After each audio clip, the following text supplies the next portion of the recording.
global ini ramai di kalangan mereka ini yang doktor telah mengesahkan bahawa kaki yang akan dipotong dan sebagainya, tetapi asbab ikhtiar usaha tadi melalui produk DNA Global ini, insyaAllah izin Allah Ta'ala tak jadi potong kaki, dan akhirnya dengan istiqamah tadi mereka kembali sihat seperti semula. Saya perlukan pencerahan daripada Cik Aidil. Allahuakbar. Ialah makanan kesihatan. Saya ulang kata, makanan kesihatan. Bila dimakan, dia menambahkan kesihatan.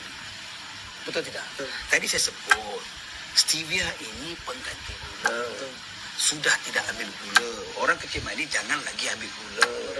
Stop gula dia. Bila stop gula dia berhenti, kita gantikan dengan stevia.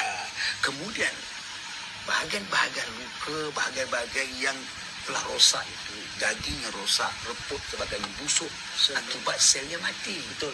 Sebab itu doktor potong kakinya, sebab kaki itu dah busuk, sel telah mati. Buat apa simpan?